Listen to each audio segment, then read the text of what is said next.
Awareness, the final frontier. These are the explorations of Jonathan Robinson and Brian Tom O'Connor.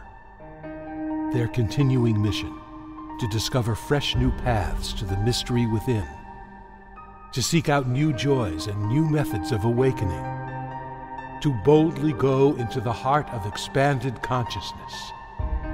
This is Awareness Explorers.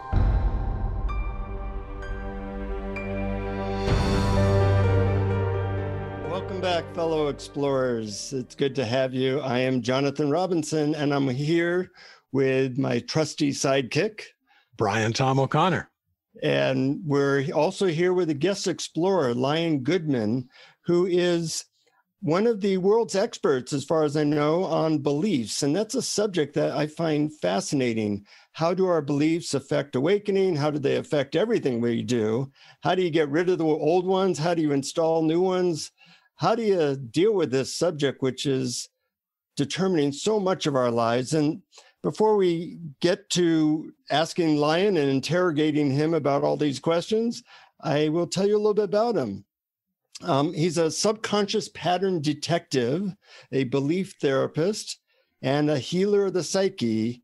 He does a lot of coaching and coaches many coaches. He has created the Clear Beliefs method to transform beliefs at the core of the psyche. He's written 4 books, one of them called Clear Your Beliefs. Another one I have to ask him about is called Menlightenment, a book for awakening men. And you can reach him and learn a lot more about him at Lion Goodman, Lion, Goodman.com. And welcome to Awareness Explorers, Lion. It's great to have you here. Thank you both. I'm really happy to be here. Well, you know so much about beliefs, and it's really an undervalued subject, I think, because they determine so much of our life and so much of our relationships and money and interfere with awakening. Now, I'm wondering how you got into this subject and maybe what you've discovered along the way. So how'd you get into this? Well, like you, I've been an awareness explorer as long as I can remember. I remember back in junior high school trying to figure out why people were the way they were and why I was so different and therefore weird and alone. So that made me odd from the very beginning. And so I was trying to figure out what makes people tick. And later, my first teacher asked the question in a really good way, which is, what is the nature of human nature? And I was very fortunate to have wonderful teachers along the way exploring consciousness. And so I tried everything I could, anything that would help me answer that question, whether it was a study of psychology or philosophy or linguistics or deep inner meditation or yoga or shamanic practices, workshops. And I counted once over the years, I took more than 100 workshops and trainings trying to understand myself, other people, and the world.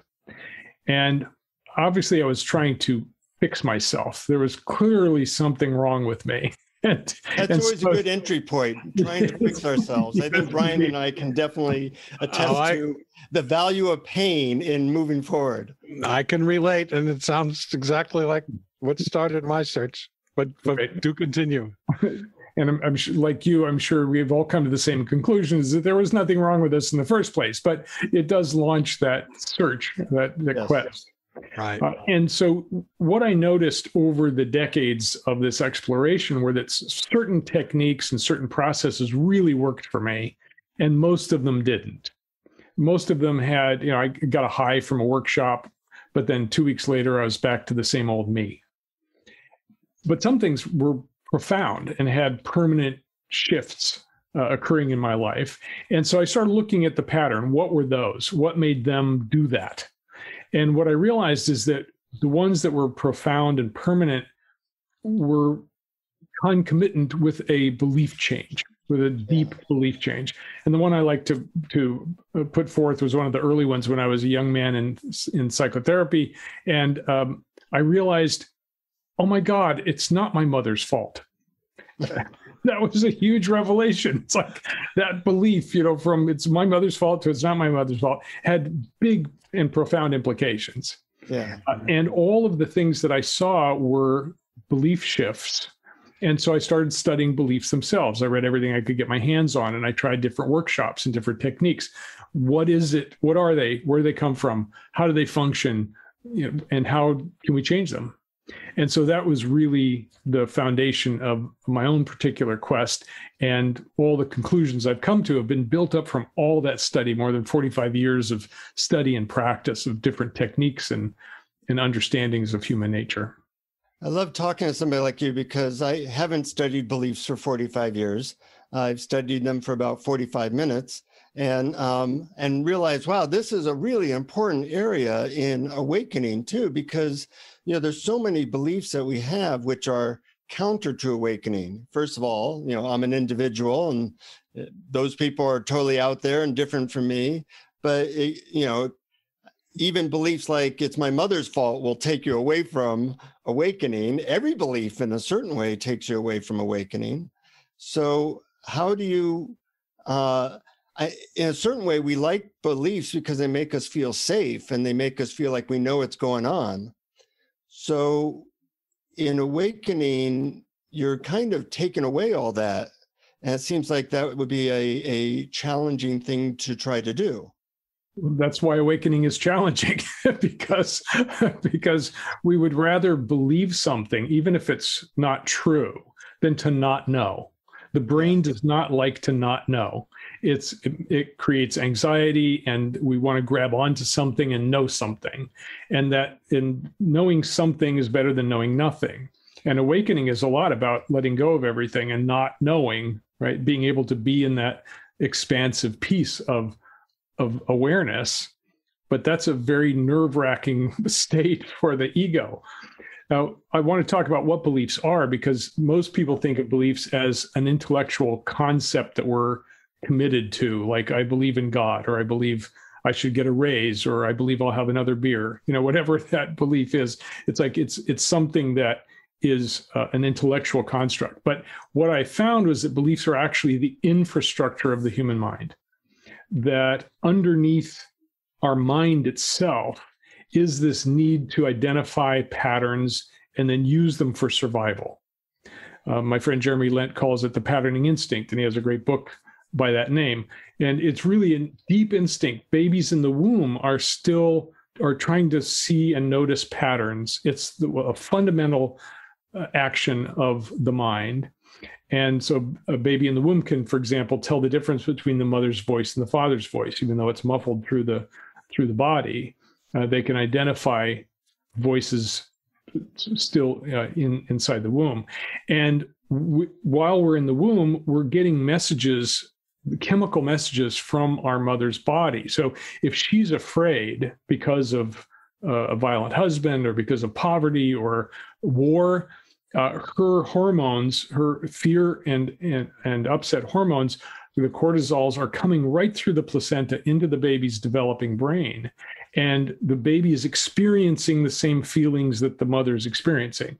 So we want to come to conclusions, and a natural conclusion from being in the midst of fear of the mother is the world is dangerous. And that's a kind of conclusion. Now, for a baby in the infant, for an infant still in the womb, or even for a young child, it's not a verbal idea. It's not a verbal or mental construct. It's an experiential conclusion. So I feel this way, therefore, the world must be dangerous. And then we come out of the womb and we go from being well cared for and everything we need into this bright, uncomfortable environment. And babies, as soon as they come out, they're looking for patterns. When I held my baby for the first time, she was looking up and seeing a pattern that the window screens were making on the wall. And I saw her looking at it and going, wow, she's perceiving patterns already. Like she's minutes old.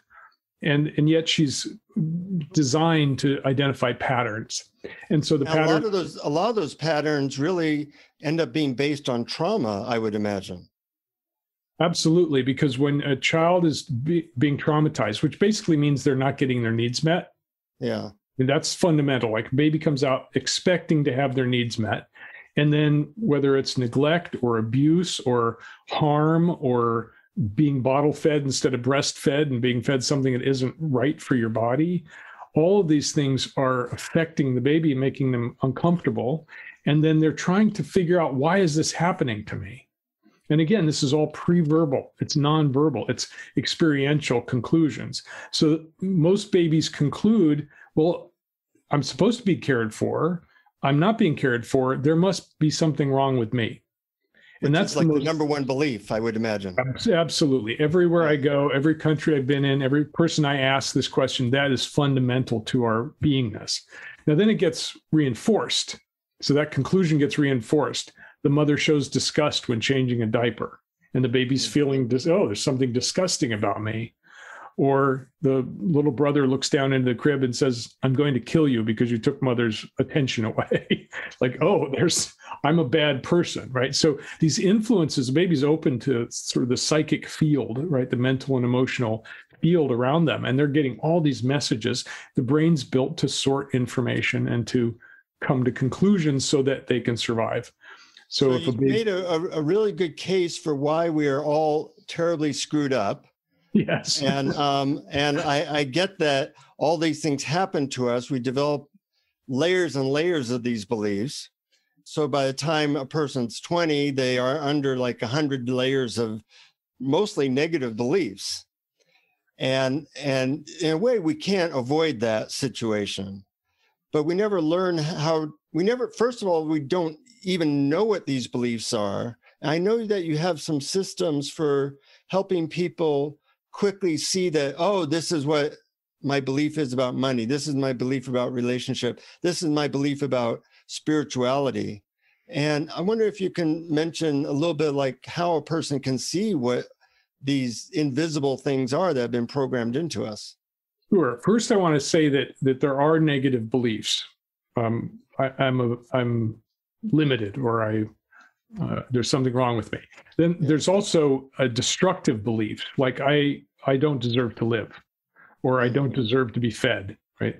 There are neutral beliefs. That is a cat. Okay, well, that doesn't have any emotional charge to it, but it's a belief. All of our language is a belief structure. That is the animal with the sound cat attached to it. That's a belief. Then there's positive beliefs, like I'm a good person, and there's even enlightening beliefs, like I am source.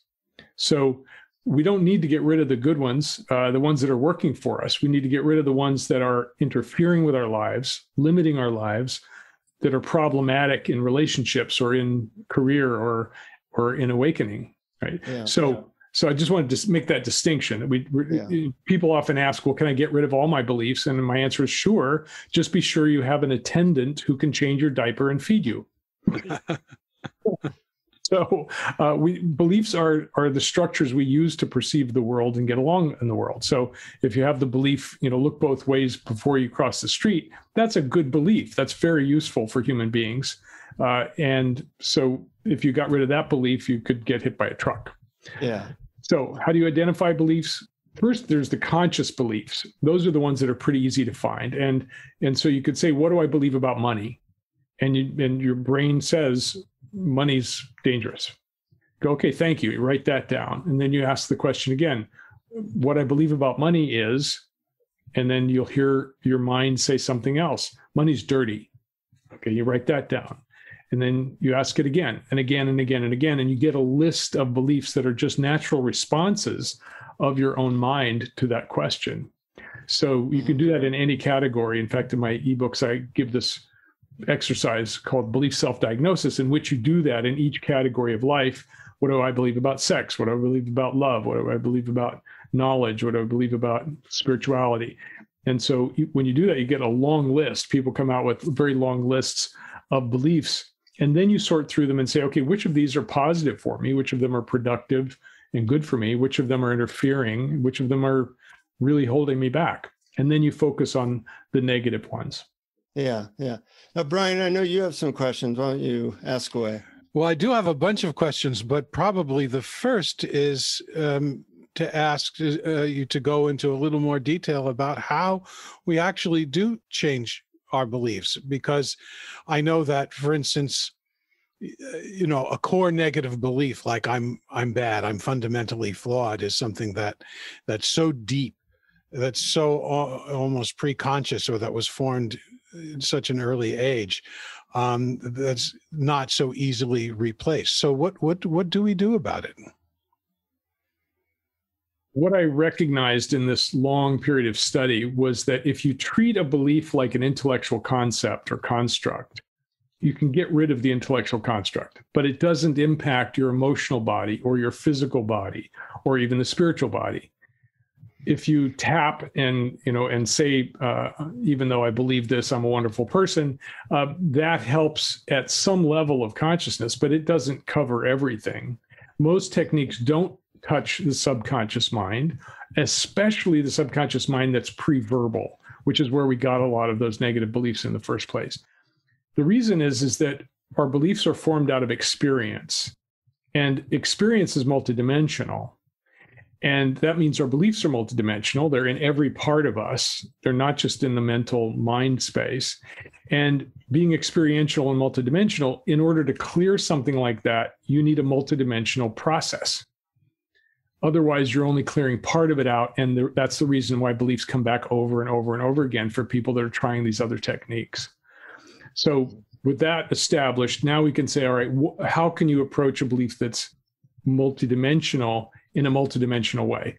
I happen to use guided imagery as one of the main tools, but also embodied mindfulness. We go into the body and feel the body. Where does that belief feel in your body? So for example, if somebody has the belief I'm bad, we'll start with, okay, when you believe that, how does it feel? Because feelings are the emotional, sensorial, embodied, somatic place that they live. And then what we'll do is we'll say, okay, imagine spiraling back in time and feel all the times you felt that way. Now we're using the memory system to go back experientially and find those linked belief experiences. And we often get back to infancy before there's words. And now we're in the pure experience of that incident or multiple incidents that created that particular conclusion. And so we're using the mental verbal arena, but we're using it to guide them into the nonverbal, pre-verbal memories, the implicit memories. That's not just what happened, but what meaning we made of it. And so now we're down at the meaning level. And this is what I call the causal or belief layer. And then when you make a change, when you clear it at that level, you're clearing it from the whole system, not just the mind, not just the emotions, not just the body. So when you've gone deeply in and you've really experienced that belief, not just on a mental level, but in a deep, you sense it in your body, you feel the energy of it and the emotion, then what do you do? How do you change it? How does it go away? How do you transform it? Well, that's my secret sauce, but I will be taking people through an exercise in which they can sample that, toward the end of our talk. I'm going to take people into an experience that happens. Essentially, we're using the imagination, or what I refer to as the imaginal realm, as a way to do that, because in the imagination, anything can happen, but our memories are also imaginal. Just like our dreams are imaginal. They're in this realm in which is non-physical. And to the brain, if you imagine something, it's not much different than experiencing it directly. And so what we can do is we can set up a reimagining of what occurred, or a re-experiencing of what occurred. We make it very fully experiential and guide someone into a different experience. So for example, I was working with a fellow today who got beat up as a kid, and with a whole bunch of kids around him laughing at him for being beat up and being on the ground with somebody pinning him down. That was an experience that included not just the physical feeling of helplessness, but also the humiliation of being seen and laughed at and lowering of status. All of these are part of the same experience. So I could bring him back to that experience and change what happens. For example, an adult might come in and rescue him, perhaps an older brother or a father, perhaps even his his current self coming in and taking him out. We call this rescuing the inner child, taking him out of that situation and talking to him and saying, hey, look, you don't win every fight. Sometimes you'll be beat up and sometimes you'll beat up the other guy. And, besides, fighting isn't all that great anyway. So that actually shifts the memory. In psychology, they call this memory reconsolidation. And because in the imaginal realm where our memories are, we're in that state forever. When a child is traumatized, that child at that age is traumatized forever. In other words, they're in the eternal now in that space, and we change where they are and what they're experiencing. And now they're in that new space experiencing that now forever. So I'm giving you kind of the underpinnings of the secret sauce for how do we shift those deep experiential memories by giving that child of that age a different experience. Now I've taken your Belief Closet workshop, which was many years ago, and I found it a pretty ingenious method.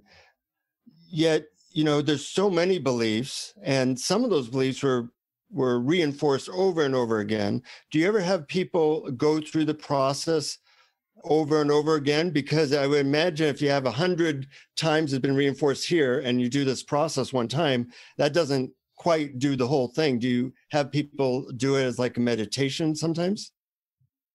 Good question. So first of all, beliefs come in clusters.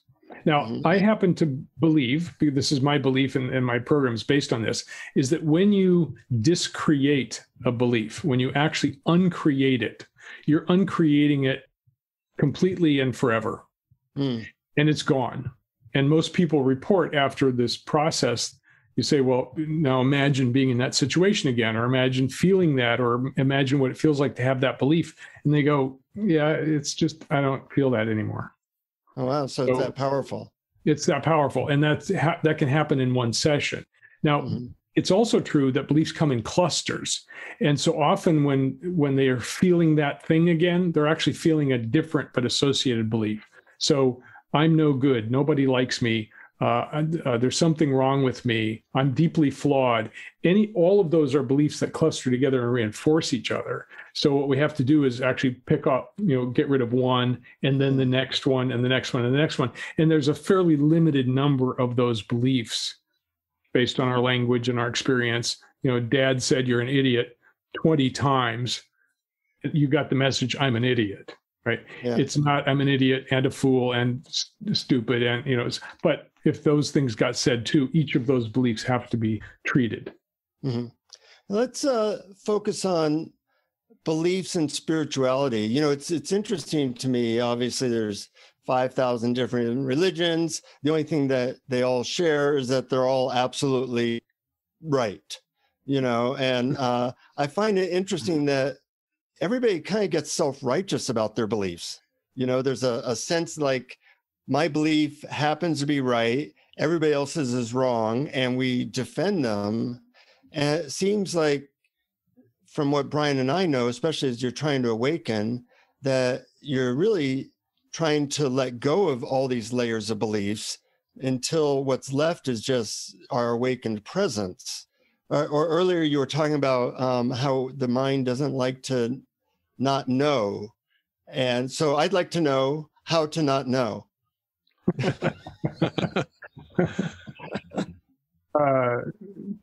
I'm sure you've seen the video where the psychologist says, stop it.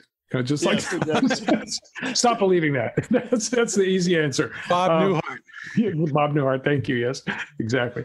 If anybody hasn't seen that video of Bob Newhart, just Google stop it. Hysterical. Yes, I recommend it highly. And we do have to have a sense of humor about these things too, because we are human after all. So first of all, it wasn't always that my belief was right and yours was wrong. Before the Jews, before Egypt, where Akhenaten came in and said, there's only one God, it's Ra, and your gods are going to be destroyed. Before that exclusivism, there was polytheism. And I have my gods, you have your gods, we have our gods, the city has gods, the country has gods. And so there was tolerance for all these different religious or spiritual beliefs and powers. Akhenaten started it, then the Jews carried it on and made it exclusive. No, our God is the only God, and therefore we have to kill you if you don't believe in our God. So that started 5,000 years of really bad policy. Yeah, and now we've taken it into politics and many other areas as well. Yeah, Constantine brought it into the state. Now Constantine says it's a state religion. Now we've got politics and religion mixed up, and now it gets really bad. Yeah. So we have a few thousand years to deal with, but the fact is it hasn't always been that way. So how do we get from my God is the best God on the block and he's going to beat up your gods to a tolerance for like, okay, well, we'll all live together and have a good time. All beliefs get reinforced because we look through them. So if I believe the world, that work is hard, I'm looking through that filter and experience, and everywhere I look, because it's a semi-permeable filter, right? It's like sunglasses. Only certain things get through. What I see is everybody working hard and work is hard. So all beliefs are self-reinforcing. That's one of the problems with beliefs. So when someone believes my God is exclusively right and your ideas are wrong, that's what they see. One of the exercises I take my students through is to try on beliefs that you have not previously tried on. And when I was doing this exercise for myself, I tried on the belief, Jesus is God. If you believe, you are saved. And if you do not believe, you're going to hell. And I really took it on. And so you can try on beliefs like clothing. And so I tried it on and experienced what is it like to believe that. And as I looked around at other people, I realized, oh my God, these people are going to go to hell. I need to save them. Like immediately I understood proselytizing.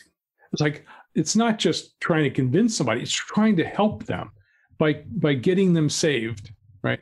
So, so we can do that with other beliefs and we can try them on and see what it's like. This is the old story of, walk a mile in somebody else's moccasins before you criticize them.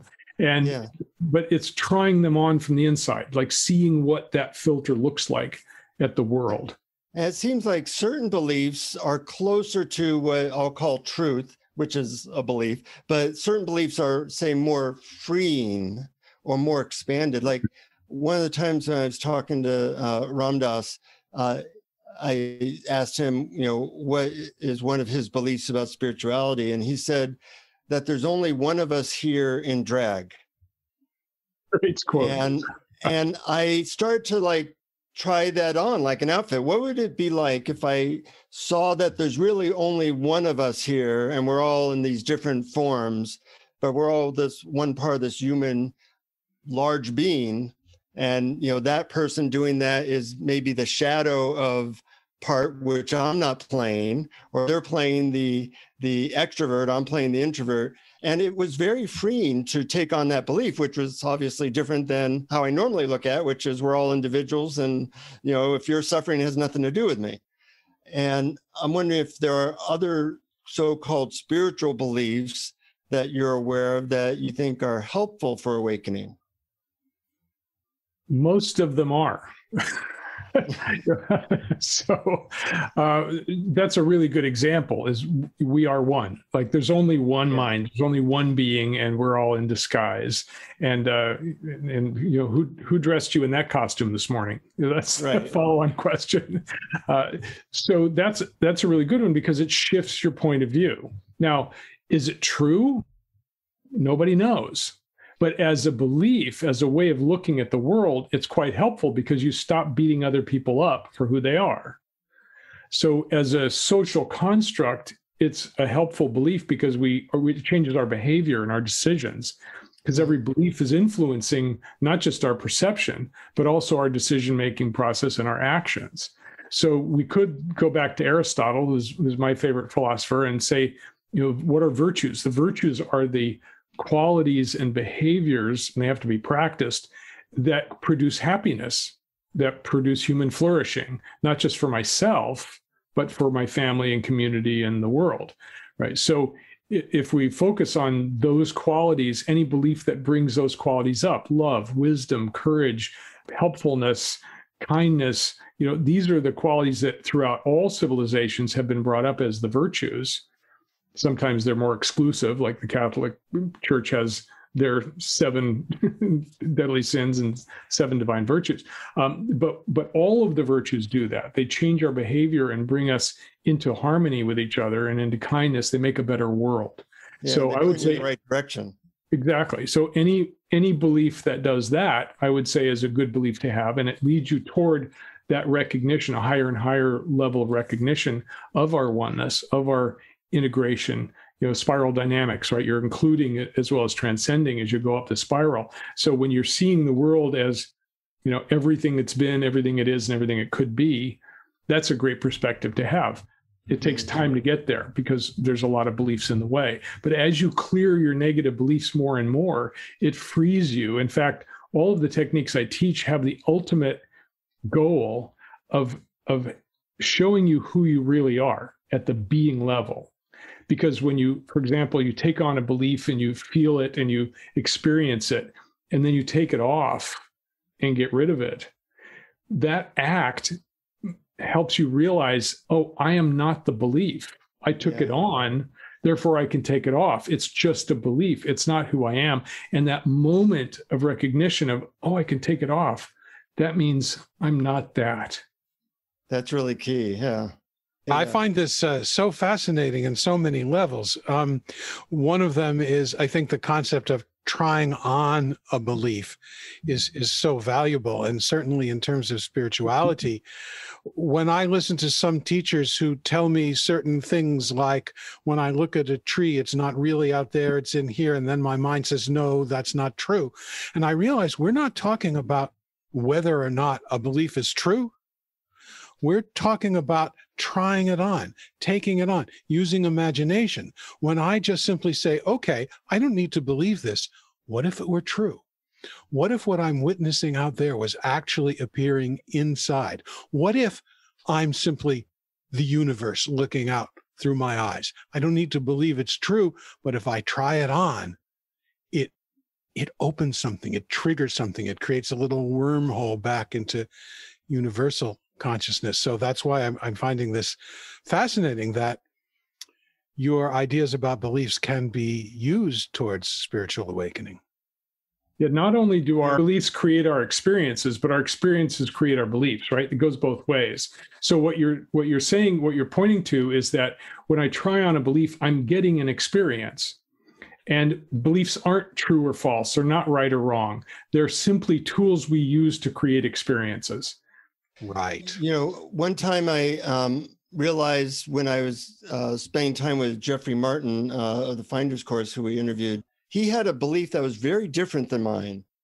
So I kind of tried it on. His belief was that awakening, you don't need any multi-decades of meditation or teachers or anything. You could just, with the right technique, awaken in 5 minutes. That was his belief. My belief was it takes 40 years of 10 hours a day.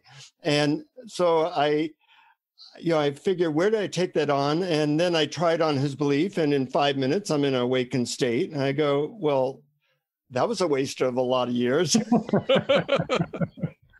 it's possible that you had to go through those years in order to get to that place where you could, in fact, change your belief that quickly. Right. Yeah. But it made me think, like, man, there might, one belief can really hold you back in any area. I used to have a belief that money was for selfish people, and indulgent people. I was living in a van. I didn't have any money. And my belief was obvious because I didn't have any. And then I really used a method to change my belief. And I associate a lot of pain to the belief that money is bad, and a lot of pleasure to that money can be used for spiritual awakening and helping people. I did this very consciously. And within 5 years, I went from having no money to having $1 million. Yeah. And imagine if you had changed it in 5 minutes. That would have been even quicker. Yeah.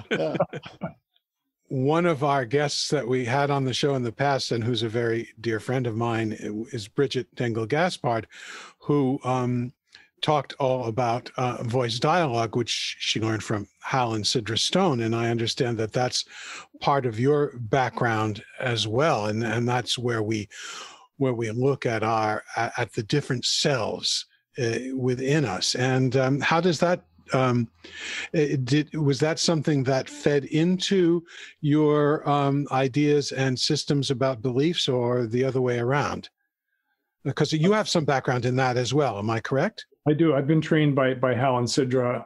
In fact, when I had this incident when I was 26 years old where I was shot and almost killed. And the first people I met, the first therapists I went to were down in LA. And it was this woman who introduced me to Hal Stone, who I then was in a circle with. And at the time, so that's when I first learned it, when I was 26 years old, from Hal. And at the time, I was talking about this evil that had been done to me. And Hal said, well, would you like to explore your own inner evil? Now, I was a hippie businessman, right? I was going, evil, me? No, that's not me. I'm love and peace and light. Yeah, but the way he said it, I went, yeah, okay, I'll try that. And so I switched chairs, which was the technique at the time, and I became evil. And I was looking around for a baby that I could devour. I mean, it was that kind of pure evil. And I realized, oh my God, this is in me too. Right. And that's one of the purposes of voice dialogue, is that we recognize that it's all in us, that anything we judge out there, we're also judging in here, right? So when we're clearing beliefs, sometimes we come across not a belief which can be cleared quickly and instantly, but rather a self, a voice inside of us. And we don't get rid of the voices. What we do is we negotiate with them. We talk to them, get to know them as if they're people, because we do have these inner people inside of us. Like for the example I like to use is, when you drive home and you don't remember driving there, it's like you pull into your driveway and you go, I don't remember driving here. That's because we have an inner driver that knows how to drive the car, does a very good job, is an expert. And you can do other things. You can be thinking or listening to music or drinking coffee, talking to a person on your cell phone, and the driver's doing fine. So, but we also have inner protectors, and the protectors are there with a voice in our head telling us what not to do, because it will get us in trouble, or it will cause us harm, or it will lower our status. And we often introject the voices of our parents, so that we can align with them. And all of these things are for survival. Like if I align with my parents' opinions, even if they tell me I'm a stupid idiot, and I start believing I'm a stupid idiot, or I bring their voice inside my head, which is telling me I'm a stupid idiot, that's aligning with my parent. And if I align with them, they will like me more. And if they like me more, it's less likely that they will throw me out to the wolves. So that's a survival mechanism. And so we have to go to that part of us, that self, and have a dialogue with it and say, hey, thank you for protecting me. It's been great. Really appreciate it. But your job is outmoded. You need a new job. And so we reassign those selves to different aspects of supporting us. They support us in a new way.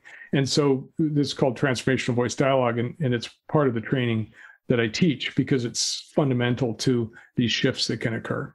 Mm-hmm. Mm-hmm. Yeah. And I went through a process with you like that. I found it very valuable.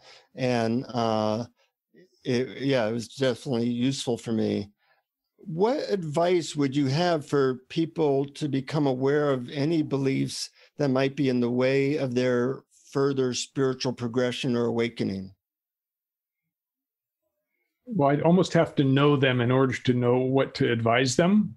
But in general, I would say, what do you believe about spirituality? Just as you found, like it takes 40 years to become awakened. Write them down. Write down all the beliefs you have about spirituality, and then start questioning them and say, how is that belief affecting your life? How is it affecting your practice? How is it affecting your ability to stay stable in that state of pure awareness? Because as soon as you get into that state of pure awareness, the ego goes, it grabs control and reminds you of something, right? What is it that it's reminding you of? Oh, don't leave the ground. It's dangerous to float. Don't leave the ground, or whatever it is. So those voices in our heads are part of the belief structure. Write them down and start examining them, and then use one of the many techniques that are out there to clear them out of the way, because they're just interference patterns. One of my favorite questions is, well, how's that belief working for you? Right. There's always a good answer to that one. And that's kind of what I did when I changed my money beliefs is I said, well, what pain has that caused me in the past? And if I continue to have that belief, what pain is going to continue to cause me? As you associate clear-cut pain to some of these beliefs, then it's easier to let them go. True. And it's a good first step of awareness. Recognizing that it's painful is not usually enough. Now, you did a technique where you reprogrammed yourself with multiple cases of that. And that's why people say affirmations over and over and over again. The problem is that doesn't change the subconscious belief. It's like trying to stomp on a weed to get rid of it. Well, eventually it'll go away. No, it just gets pissed off and it grows back stronger, right? Because anytime we make a statement, this is a really fundamental principle of the mind. Every time we make a statement that's positive, that moves us forward, a commitment of any kind, it immediately triggers all the old beliefs that are in conflict to come up and reassert themselves. So someone says, okay, I'm going to lose 10 pounds before I go to the wedding in 2 months. And immediately you hear, come on, you've never lost 10 pounds in 2 months. Give it up. Forget about it. And another voice says, yeah, but there's a chocolate cake in the refrigerator and you can't possibly start a diet until that's gone. And another part that says, hey, isn't it more important to watch your television program than to think about your diet? So the mind is busy trying to preserve its structure. And so that's a natural thing. And most people are stopped in their forward movement not because of any external circumstances, but because they're listening to the voices in their head and the beliefs are reasserting themselves. And you have to recognize first, it's just beliefs, it's just noise, it's machinery, basically. And secondly, you can get rid of it. And what I teach, I call the Machete Principle. It's like you can't get from here to there in a thick jungle, unless you have a machete. And the machete removes whatever is right in your way. And then you can take a step forward, and then you can get rid of the next thing that's in your way, and you can move forward again. And so this is how belief works, is that you get rid of the beliefs that are in your way right now. That allows you to make some forward movement, and then another one pops up, and you get rid of that one. And this is a lifetime process as far as I can tell. Right. You're kind of like shedding pounds, but you're shedding beliefs until you're totally free at zero and you're open, and the beliefs are no longer, you're no longer looking at the world through 20 layers of different beliefs. Right. Yeah, that makes sense. Brian? Yes, it sounds like the entire process is deeper and more complex than I imagined, because I came into this with a sort of a respectful skepticism about changing beliefs, and I want to give you an example. I've always found that if I had some core negative belief, like I'm fundamentally flawed, that there was nothing that was going to convince my subconscious mind that was not true, as I believed it. And I experienced something that was a kind of like a microcosm of this. I was in a play, I used to be an actor, and I was in a play, and I had an argument with my wife in the scene, and the wife had to slap me. And when you slap a person on the face with just the tip of your fingers and you keep them very loose, it makes a big sound, but it doesn't hurt. And the director wanted me to take that slap without flinching. And it was impossible. I didn't, even though I knew it really wasn't going to hurt. There was absolutely no way that I couldn't flinch. And so we had to devise a stage slap where, you made a sound that with your, you made a sound yourself that the audience doesn't see, and then you go like that and stuff. And it's a little more fakey and not quite as real. But that was because I could not, the belief that caused me to flinch, that this slap was going to hurt, would not give way. And so I found psychological beliefs to be as resistant to that as well. Now, you've discussed this today in a great deal because you're going into the real feeling of it. But I still have that remainder of like, can you really change a belief that's that deep because you want to change it? Well, who created the belief in the first place? I guess I would say the early me that was trying to protect me. Right. So if you created it, you can discreate it. You can uncreate it. So that's the real you who took it on for good reasons at the time. And if you recognize that it's just a mechanism, it's just a structure that you created, then you have the right to uncreate it. I see. So I was thinking, though, when you asked that who created it, I was thinking that it was some me, though, that was underneath my conscious control.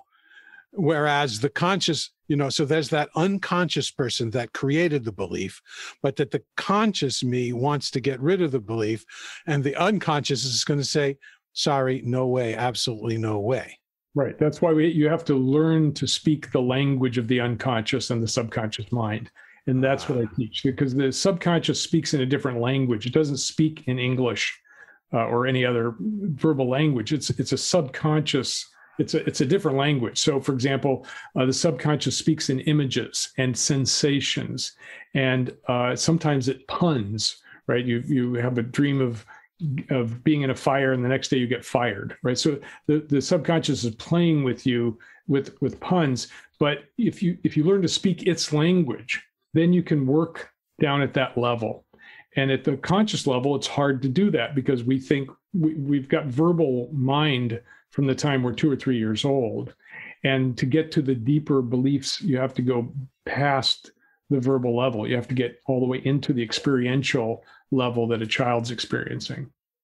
Yes, I see. Well, I hear you have a guided meditation that can help people understand what you're talking about that way. And I'm wondering if now would be a good time to give us an example of what that would look like. Well, I believe that's up to you. Is it a good time? It is a good time, except to just respond to what you said, that I'm really glad that I asked that question and that we dug deeper in it, because I really resonated with the idea that the subconscious mind speaks in a different language, and learning to share that language or to communicate in the same language, that really made sense and made it so much clearer for me. So thank you. I really appreciate that. You're very welcome. And I also have to say, as an actor, you know that to get into a character, you have to take on the beliefs of that character, take on their point of view, their viewpoint, and their perspective. That's absolutely right. And when you do, the emotional life follows. Yes. There's an acting technique that's really great. That's I live in a world of, and you decide what your character is. Like, I live in a world of people who are out to cheat me. I live in a world of needy egos. You take on one of those, and your entire behavior and emotional life changes in relation to it. Exactly. So you're taking on the belief, and the belief creates an experience. And you can see what it's like to be in that experience, that person who believes that. And that's the trying on of beliefs. And then when you're done acting, hopefully you let it go and you're not that person anymore, right? But except for method actors who stay in that character throughout the whole filming, which is mind-boggling. But that's they're living the experience of that character. And of course, we're all characters, we're both literally and figuratively, right? And we have characters living inside of us, and each character, each self has its own set of beliefs. And so we're working with the whole mind, body, self, spirit, heart, the whole thing. Yeah, wonderful. In fact, one of my favorite ways of immediately, call it awakening or becoming present, is asking the question, can I see through the Jonathan character?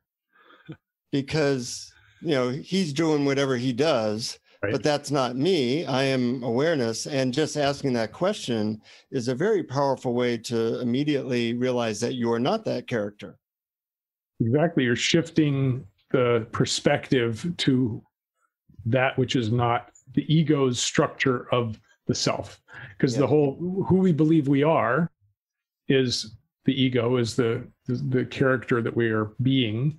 Who we believe other people are and how they are and what our relationships are.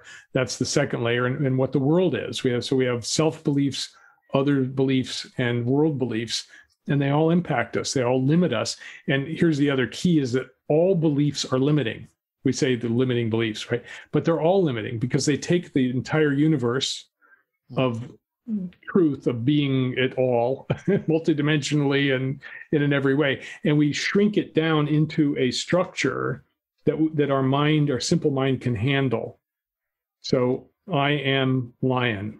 Well, that takes the multidimensionality of me and puts it into the form that I can actually communicate with you through. Because if I'm who I actually am as a multidimensional being that's equal to God, it might be hard for us to have a conversation. Yeah. Absolutely. But Jonathan, I interrupted you in your nifty segue to the guided meditation. So please continue. Well, I think we now have a really good understanding and background. And I think the only thing left right now is give us a little taste of what it's like to try on a belief or maybe take one off. And then we'll come back and tell you what that was like for us. Good. And how much time do I have for this journey? Anywhere from, say, 15 minutes or less. Okay, I can do that. Okay, so listeners, close your eyes and relax. We're going to go on a journey together. Take a few breaths, feel your feet on the ground, and just rest in your being, rest in your body.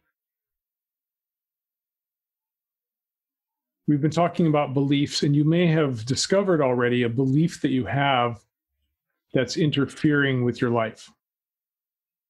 And if so, use that belief in this exercise. And if you're not sure or you don't know what belief to work with, you can use the most common belief, which is there's something wrong with me. So when I say the belief, I will use the example, there's something wrong with me. If you have a belief that's more personal, substitute that when I give the instructions. So with a relaxed mind, I'm going to take you on a journey, and I'd like you to imagine that you're walking through a forest, beautiful forest. It's a warm day, the sun's shining, you can see the bright leaves, all the colors of green and the trees and the bushes. And you're walking on a very soft dirt path. In fact, it's so soft you might even want to take your shoes off and walk barefoot. And as you're walking, you're looking around, you're looking at the sky and some beautiful clouds floating by, feeling the sun on your face or the shade of the trees. And you're walking and feeling natural, feeling easy, feeling relaxed.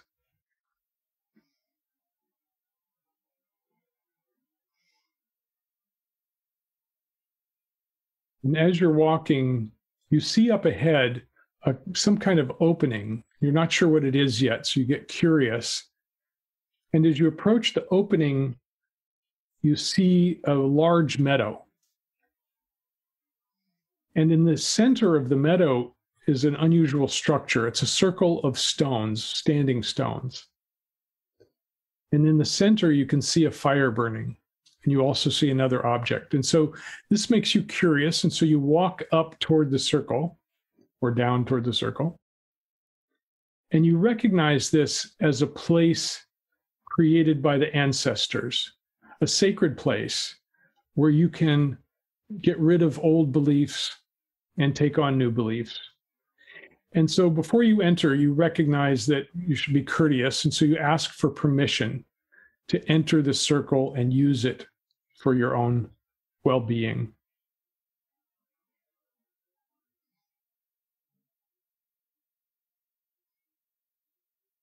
And when you get that permission, you enter the circle and you see a sacred fire at the center. And you recognize this as a sacred fire which burns beliefs back to their original nothingness. And you also see near the fire a mirror. It may be an old ancient mirror. It might be something new and modern. But you see a mirror and you recognize this mirror as the mirror of beliefs. And again, you get curious. So you walk up to the mirror and you see what you're wearing. And you don't have to create it. You can just look in the mirror and see what it is you're wearing. Now, usually you're wearing normal clothing for a good hike. So if that's the case, take it off and just set your clothing aside. If it's unusual, just take note of what the outfit looks like.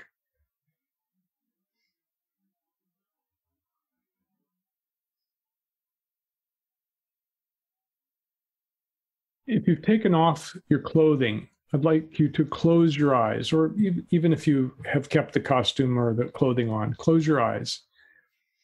And I want you to feel what it feels like to hold the belief that you've chosen. It may be there's something wrong with me. So with your imaginal eyes closed, feel what it feels like to hold that belief, such as there's something wrong with me. Notice what it feels like in your body to feel that belief, to feel what it feels like to have and hold that belief.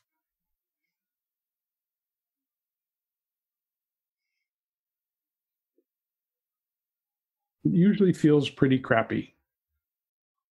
So when you open your eyes, the mirror will show you a new costume, a new outfit that represents that belief. And so go ahead and open your imaginal eyes and look in the mirror and see what you're wearing now. It may be unusual clothing. It might be a costume. It might be something from the past. You could look different in the mirror. But just recognize this as a reflection of that belief, a representation of that belief. It's an outfit of clothing that represents this belief.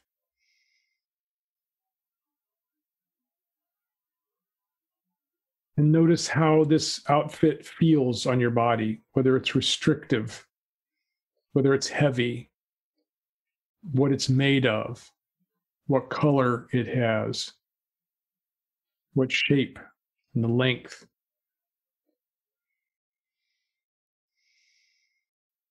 And again, recognize this as a representation of that belief.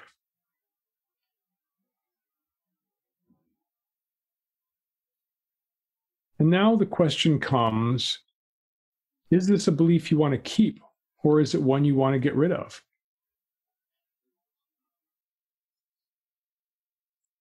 If you've decided to get rid of it, I want you to take off this outfit. Take it off. Sometimes it peels off like regular clothing. Sometimes it requires help, so you could call in an angel or an assistant to come and help you take it off. And make sure all the parts of the outfit come off and fall to the ground. You are the one that took it on. You are the one that can take it off. And make sure all the parts have fallen to the ground. And then look inside your body. Beliefs often are planted deep in our bones or our muscles or our organs. So look to see where this belief has lodged itself inside of you and begin to pull it out from your imaginal body. Take it out of your brain and your mind and your eyes and your organs, your bones and your muscles and your cells. Strip it out, pull it out, and let it all fall to the ground.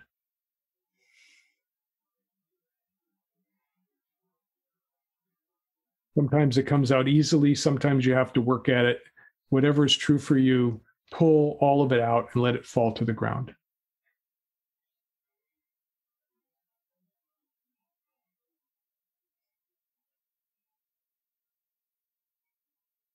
And if that's complete, feel what it feels like to not have this belief in you or on you anymore.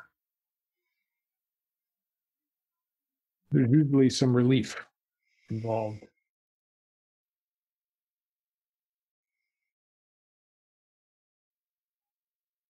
And if you're still in the process, get help to clear it all out of you, off of you, until you can stand without it on your body or in your body, and it's all on the ground.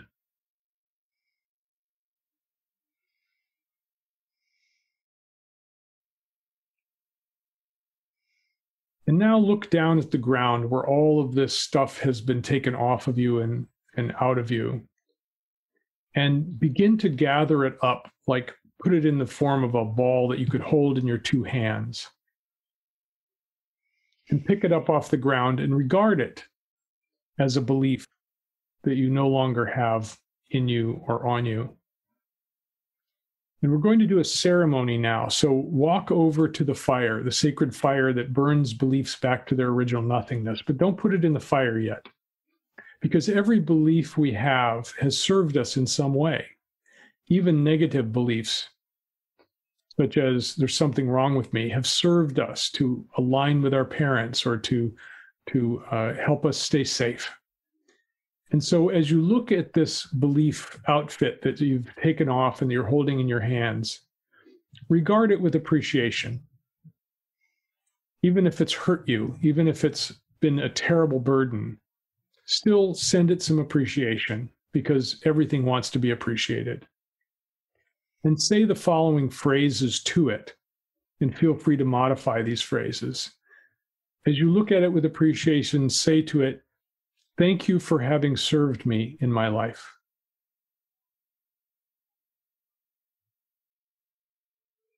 "I've outgrown you, and I don't need you anymore."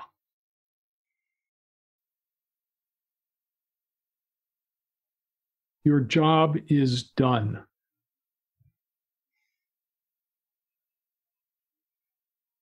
"I'm now sending you back to the nothingness from which you came."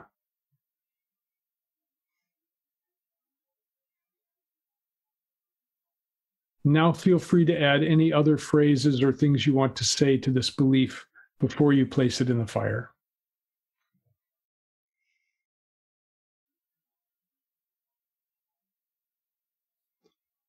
Good. And now, with reverence, place it into the fire and watch it burn until it's completely gone, nothing left, not even ashes or smoke. This fire is so hot, it's like a nuclear furnace. Sometimes it just goes poof and is gone. Sometimes it takes a while. So just allow it to discreate, to uncreate, to go back to its original nothingness.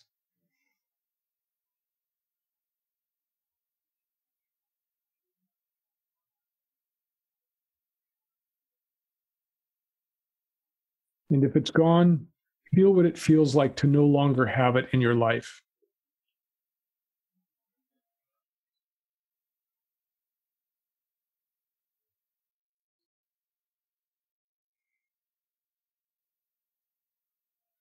What you've just done is you've created space by discreating this old belief. And in that space, you can create a new belief to take its place. So I'd like you to think about what belief you would rather have instead of that old one that's now gone. For example, if you use the belief that I recommended, you might think of the belief, "There's nothing wrong with me." And that's a good belief to start with, but it's not very positive. So upgrade it. "Everything is wonderful for me." And that might be just right, or it might be too much. Or perhaps you could try on, "I am a divine being," and see what that feels like. And each time you come up with an idea, feel what it feels like to hold that belief. Try it on by saying it to yourself and feeling it.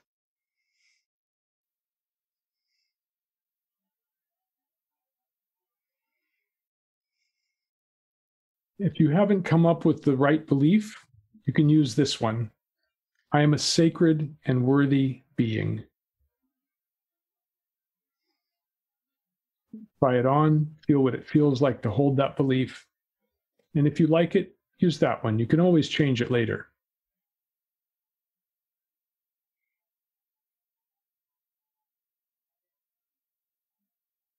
And feel what it feels like now to hold that belief. Whether it's "I am a sacred and worthy being" or your own belief, really feel it in your body.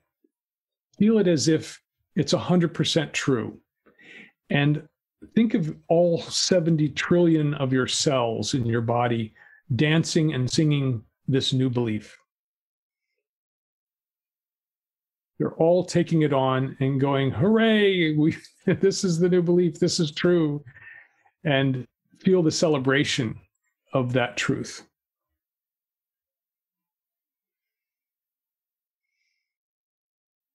And let this belief expand into the past, clearing out the past whenever you felt that old belief. Let this new belief replace it.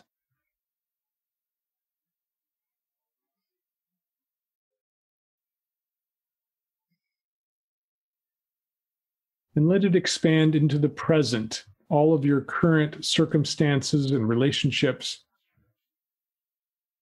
And let it fill all of those spaces.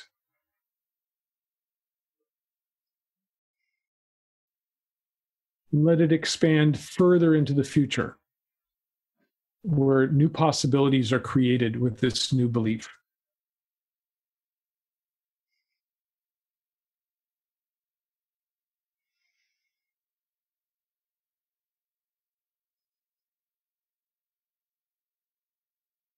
And when you're ready, open your imaginal eyes and walk back over to the mirror and see what outfit you're wearing now.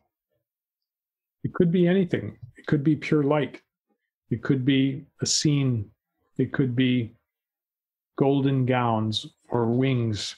Whatever you get, that's your subconscious's way of representing this new belief. And feel what it feels like in your body to have this new belief.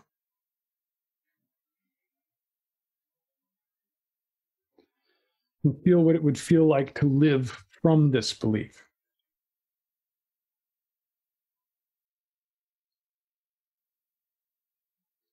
And now comes another question of will. Is this a belief you want to keep? You get to decide.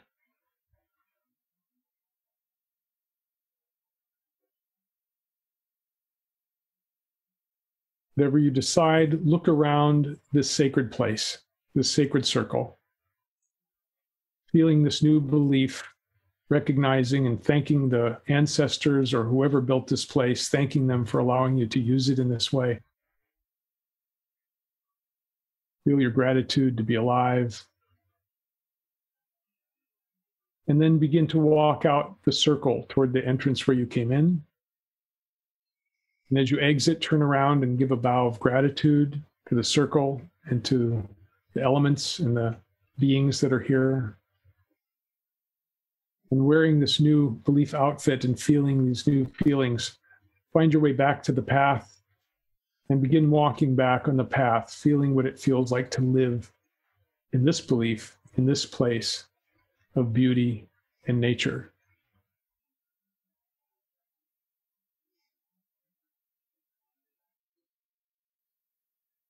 And travel all the way back to your body where you're sitting and listening to my voice.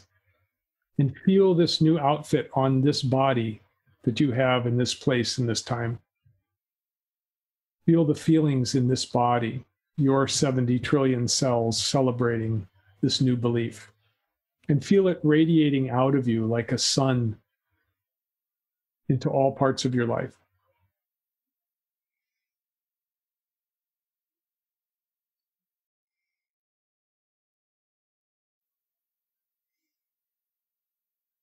And when you're ready, open your eyes, look around, and see if the world looks any different. This belief will continue to deepen and anchor itself inside of you for the next 48 hours or so. So take good care of yourself. Take a hot bath or a walk in nature and really feel the new feelings that have arisen from this new belief. Thank you for allowing me to guide you.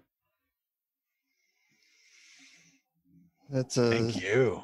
Such a great blessing and elegant technology that I really think is something that can affect a lot of people in a positive way. So thank you, Lion, for sharing that with our listeners. You're most welcome. How was that for you, Brian? Oh, that was wonderful. I enjoyed that so much, although I have to admit that the new belief was a lot more willing to be imagined than the old belief was willing to go away. It was like, no, don't throw me in that fire. So I called upon an assistant, an imaginary helper. Good. And would you share what the new belief is? I am fabulous. Oh, you are. So true. That is so true, Brian. I had the late great actor Eric Devine used to sign every email, "Who are you not to be fabulous?" It's great. It's great. And by the way, that outfit looks really good on you. Well, thank you. Something I appreciate about you, Brian, is sometimes you have strong beliefs, and sometimes ours and mine and yours have differed, but you're always open and willing to try on a new belief. And that's made our connection better and deeper, is that sometimes I try on your belief, sometimes you try on mine. And I think we both ended up being more expanded from it. Yeah, I think you're right. And thank you for saying that. Yeah. Jonathan, would you share what your new belief is?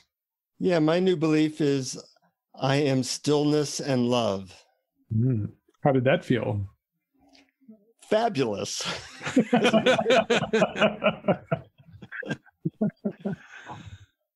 And, there's moments where I have felt that, but to really install it into the 70 trillion cells or whatever, I could really feel that and imagine it going forward. And there are so many parts of that technology and that guided meditation that I could appreciate and realize you can only make it from years of experience.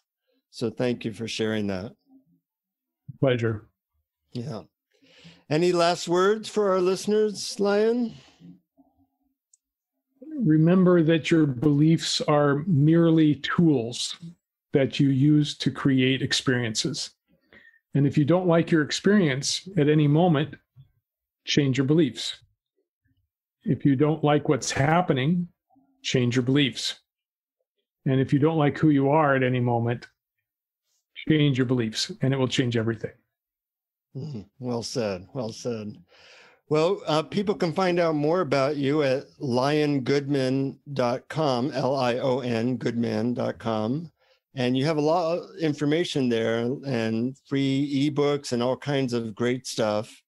People can get this meditation in a separate thing. If you go to awarenessexplorers.com, there's a whole list of meditations. And if you want to listen to Lion's Guided Meditation, it'll be there. And you can support us on Patreon at patreon.com/awarenessexplorers. And we send you a bunch of free stuff for support. And it's such a blessing to be able to explore with experts like you, Lion, and learn these new things, which really underlie so much of our lives. And I feel honored to have gained new wisdom from you today. Oh, well, the honor is mine. And I just want to say that if you're interested in learning this technology, the Clear Beliefs method, you can go to clearbeliefs.com and learn all about my training. Great. Thank you for having me on this program. Very welcome. Any last words, Brian? I'm very grateful to you, Lion, for coming on and sharing your wisdom and your spirit and good nature and your overall fabulousness. It takes one to know one. Exactly. Okay, friends, till next time, keep exploring. Keep exploring.